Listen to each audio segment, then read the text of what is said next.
sides of feats, I determine who wins. Welcome to Entertainment Fight Night, EFN.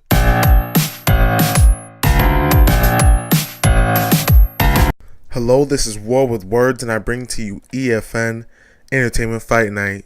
Today I present to you Loki, the trickster god and brother of Thor, versus Ares, the god of war and death, eventually, in the DC universe, an enemy of Wonder Woman.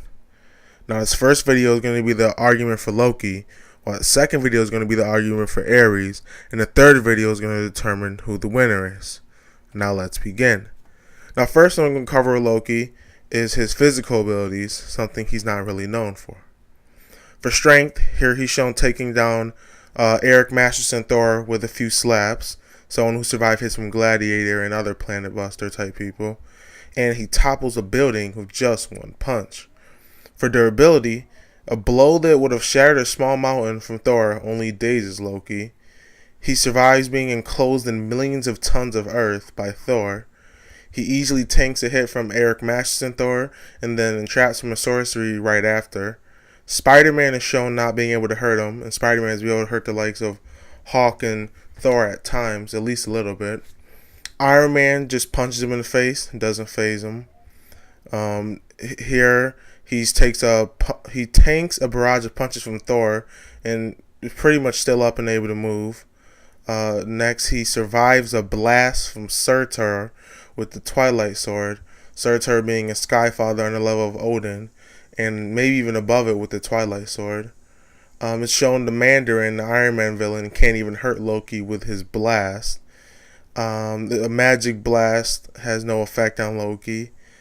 He takes a physical hit this time from Surtur with the Twilight Sword and just keeps fighting. And it's shown that he can survive while headless. For speed, here he's shown moving at the speed of thought, and again moving at the speed of thought. This time he's shown doing magic at the speed of thought.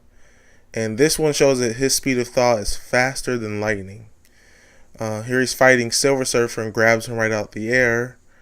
Next he dodges Mjolnir and then dodges Mjolnir again.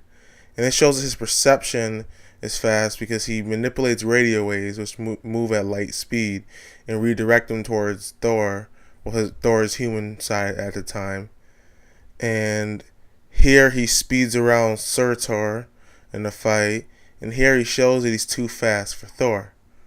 Now for some combat abilities, here he takes out the Disur single-handedly, and it's shown that one Disur can handle Mephisto's demons, so it's a pretty impressive feat. Now for more familiar territory, here are some of his illusions. Here, an illusion of Hulk tricks Thor and makes him go off by himself. Next, he tricks Surtur with an Eternal Flame illusion, and again, Surtur is Skyfather level. He makes She-Hulk see Thunderstrike as Zemnu, which is one of her enemies. He tricks even Odin with his illusions.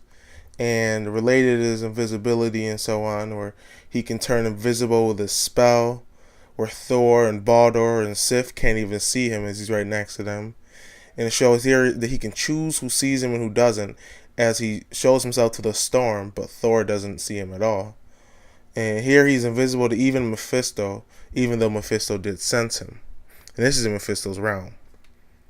Now for magical power, here Surfer says that Loki can decimate a planet with his power.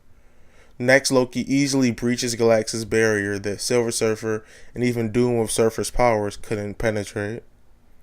Next, Loki hurts and holds off Surtur for what is said to be endless minutes, again, Skyfather level being. Even in Astro form, where he's many times weaker, he's said to be too strong for Scarlet Witch. There's dialogue here that says that he's considered an equal or near equal of Dormammu, who's also Skyfather type level.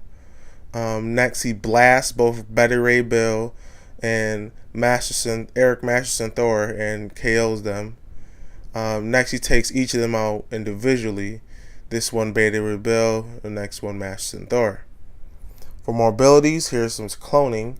He shows he can clone himself, make copies of himself against Thor, and then against Surtur, and notice they actually attack him too. And then again against Thor, and of course again against Thor. For more his phasing, he phases through Mjolnir at the last second when it's thrown at him. He's shown phasing through walls, and more importantly, he can use a spell while phased. Here's some teleporting. Here he teleports away instantly. Next, he teleports Juggernaut out of his bindings, allowing him to go free. And here he teleports the X-Men away from him. And more, there's transmutation, where he transmutes cars and other objects into candy. He turns the clouds into a flying dragon. He transmutes people into blanks. He transmutes a hand into glass. Transmutes people into stone. They turn to glass, skinless, boneless, and whatnot, and yet still keeps them alive. And more, his most impressive feat, he transforms Bor, the father of Odin and also Skyfather, into snow. There's nothing Bor can do about it. Now for some hypnotism, his mind games. Here he hypnotizes Silver Surfer, and then he hypnotizes Thor, and hypnotizes Storm, of course. All three of these having some good telepathy defense, so it's pretty impressive.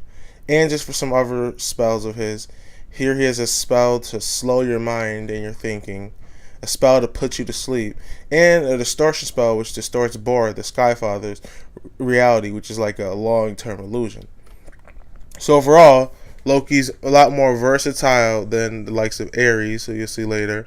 He's fast, he's strong, he's durable, as people don't know. His magic power is great enough to fight Skyfathers and hurt Thor and the like. And more importantly, he can do stuff like phase and still use spells. His illusions are powerful enough to hurt Odin and whatnot.